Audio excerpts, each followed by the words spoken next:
अगर परमेश्वर बलवा करने वाले लोगों को, राजाओं को खत्म कर देता था, परमेश्वर के दूत उन्हें खत्म कर देते थे, तो परमेश्वर शैतान को खत्म क्यों नहीं करता? कलूसियों अध्याय 1 उसकी 16 में लिखा है, क्योंकि उसी में सारी वस्तुओं की सृष्टि हुई, स्वर्ग की हो अथवा पृथ्वी की, देखी या अनदेखी, क्या सिंहासन, क्या प्रभुताएं, क्या प्रधानताएं, क्या अधिकार, सारी वस्तुएं उसी के द्वारा और उसी के लिए सृजी गई हैं। परमेश्वर ने आत्मिक दुनिया इंसान के बनाने से कहीं पहले बना दी थी। आदि में जब परमेश्वर ने स्वर्गों और पृथ्वी की सृष्टि की, तो उस समय स्वर्गदूत भी वहाँ मौजूद थे। अय्यूब अध्याय 38 उसकी 4 और 7 में लिखा है, परमेश्वर ने कहा, जब मैंने पृथ्वी की नींव डाली तब तू कहाँ था? यदि तू समझदार हो तो उत्तर दे। जब कि भोर के तारे एक संग आनंद से गाते थे और परमेश्वर के सब पुत्र जय जयकार करते थे। जब आदम ने अदन के बाग में पाप किया, तो परमेश्वर ने शैतान को उसी समय खत्म क्यों नहीं किया?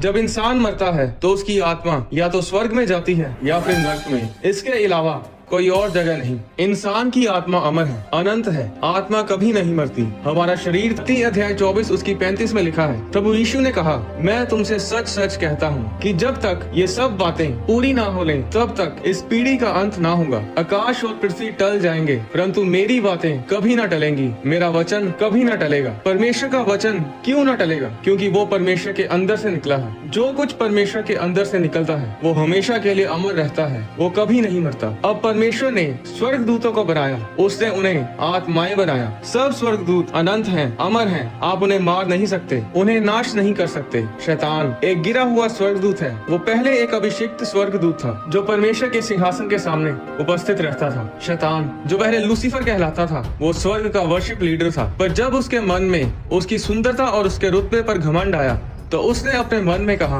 कि मैं स्वर्ग पर चढ़ूंगा, मैं अपने सिंहासन को ईश्वर के तारागण से अधिक ऊंचा करूंगा और उत्तर दिशा की छोर पर सभा के पर्वत पर विराजूंगा। मैं मेघों से भी ऊंचे ऊंचे स्थानों के ऊपर चढ़ूंगा, मैं परम प्रधान के तुल्य हो जाऊंगा। जब शैतान के अंदर मैं आ गई, जब वह घमंडी हो गया, तब वह स्वर्ग से धरती पर गिरा दिया गया और तब एक अभिषिक्त दूत कहलाने वाला शैतान बन बैठा। सिर्फ घमंड के कारण उसे स्वर्ग से निकाल दिया गया। नीति वचन अध्याय 16 उसकी 5 पे लिखा है, सब मन के घमंडियों से यहोवा घृणा करता है, ऐसे लोग निर्दोष ना ठहरेंगे। नीति वचन 16 उसकी 18 में लिखा है, विनाश से पहले गर्व और ठोकर खाने से पहले घमंड आता है। अगर आप घमंडी हैं तो आपका भी शैतान की तरह विनाश होगा, पर अगर आप नम्र हैं तो परमेश्वर आपको ऊंचा करेगा। नीति वचन अध्याय 18 उसकी 12 में लिखा है, नाश होने से पहले मनुष्य के मन में घमंड और महिमा पाने से पहले नम्रता होती है। नीति वचन अध्याय 11 उसकी 2 में लिखा है, जब घमंड आता है तब अपमान आता है, पर जब नम्रता आती है तब बुद्धि आती है। याकूब अध्याय 4 उसकी 10 में लिखा है, प्रभु के सामने नम्र बनो तो वह तुम्हें ऊंचा करेगा। क्योंकि शैतान पहले एक अभिषिक्त स्वर्गदूत था जो कि परमेश्वर के द्वारा जन्मा था, इसलिए शैतान एक अनंत आत्मा है जो कभी नहीं मर सकता। और यही कारण है कि परमेश्वर शैतान को हमेशा के लिए खत्म नहीं करते। और जो परमेश्वर करेगा वो ये है कि शैतान को हमेशा के लिए अथाह कुंड में डाल दिया जाएगा। अगर आप बाइबल को ध्यान से पढ़ें तो पूरी बाइबल में ऐसा कहीं नहीं लिखा कि शैतान को मार दिया जाएगा।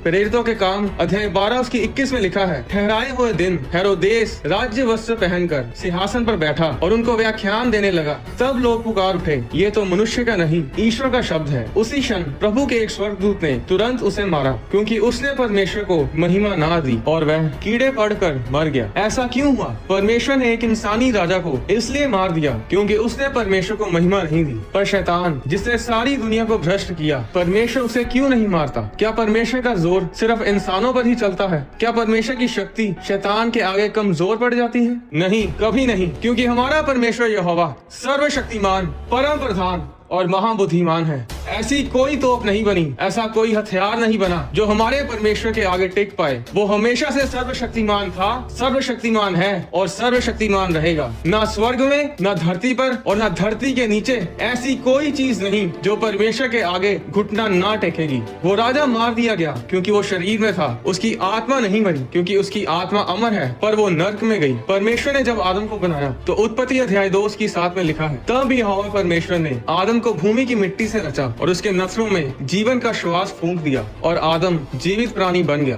श्वास का इब्रानी शब्द है रूआह, जिसका मतलब है हवा, आत्मा और श्वास। 1 थिस्सलुनीकियों अध्याय 5 उसकी 23 के अनुसार है। यशायाह अध्याय 55 उसकी 11 में लिखा है, उसी प्रकार से मेरा वचन भी होगा। जो मेरे मुख से निकलता है वह व्यर्थ ठहर कर मेरे पास ना लौटेगा, परंतु जो मेरी इच्छा है उसे वह पूरा करेगा, और जिस काम के लिए मैंने उसे भेजा है उसे वह सफल करेगा। इब्रानियों अध्याय 4 उसकी 12 में लिखा है, क्योंकि परमेश्वर का वचन जीवित और प्रबल है, हर एक दो धारी तलवार से भी बहुत चोखा है, और प्राण और आत्मा को और गांठ गांठ और गूदे गूदे को अलग करके आर पार छेदता है, और मन की भावनाओं और विचारों को जांचता है। तो वचन परमेश्वर के अंदर से आता है और इसीलिए वो अमर रहता है, वह कभी नहीं मरता। इसलिए अगर वचन में लिखा है कि यीशु मसीह के कोड़े खाने से तुम चंगे हो चुके हो, तो इसका मतलब है कि तुम चंगे हो चुके हो। ये हो चुका है, इसे कोई नहीं बदल सकता। अगर परमेश्वर ने कहा कि धर्मी जन धन्य होगा और उसका भला ही होगा, उसके घर के भीतर की स्त्री फलवंत दाखलता सी होगी, उसकी मेज के चारों ओर उसके बालक जलपाई के पौधे से होंगे, वह अपने नाती पोतों को देखने पाएगा, वह लंबी आयु जीकर अपने पूरे बुढ़ापे में जाएगा, तो नर्क के किसी भी शैतान में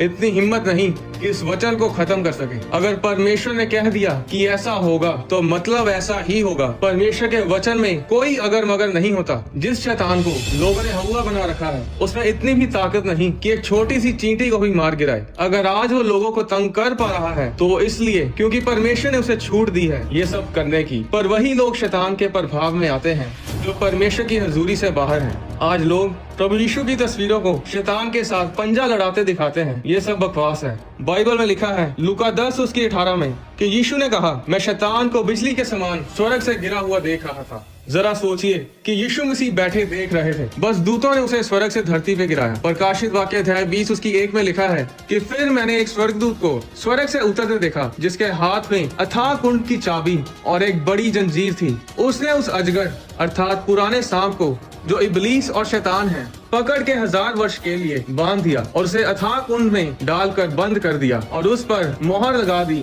कि वह 1000 वर्ष के पूरे होने तक जाति जाति के लोगों को फिर ना भरमाए।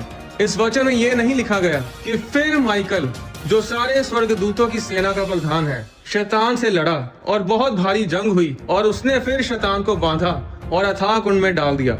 ऐसा नहीं लिखा गया। इस वचन में लिखा है कि एक स्वर्गदूत, सिर्फ एक साधारण स्वर्गदूत, उस शैतान को, जो पुराना सांप है, जो इबलीस है, उसे पकड़ के 1000 वर्ष के लिए अथाह कुंड में बंद कर देगा। आज लोग शैतान से इसलिए डरते हैं क्योंकि परमेश्वर के साथ उनका कोई संबंध नहीं है। अब शैतान मर नहीं सकता, इसका मतलब ये नहीं कि आपको शैतान से डरना चाहिए। लूका अध्याय 10 उसकी 19 में लिखा है, देखो मैंने तुम्हें सांपों और बिच्छुओं को रोकने का और शैतान की सारी सामर्थ्य पर अधिकार दिया है, और किसी वस्तु से तुम्हें कुछ हानि ना होगी। अगर परमेश्वर ने कहा कि मेरे विश्वास करने वालों में ये चिन्ह होंगे कि वे मेरे नाम से दुष्ट आत्माओं को निकालेंगे, नई नई भाषा बोलेंगे, सांपों को उठा लेंगे, और यदि वे प्राण नाशक वस्तु पी भी जाएं, तो भी उनकी कुछ हानि ना होगी, वे बीमारों पर हाथ रखेंगे और वे चंगे हो जाएंगे। अगर परमेश्वर ने ये कहा है तो ऐसा ही होगा। पर सवाल ये है कि क्या आप एक विश्वासी हैं?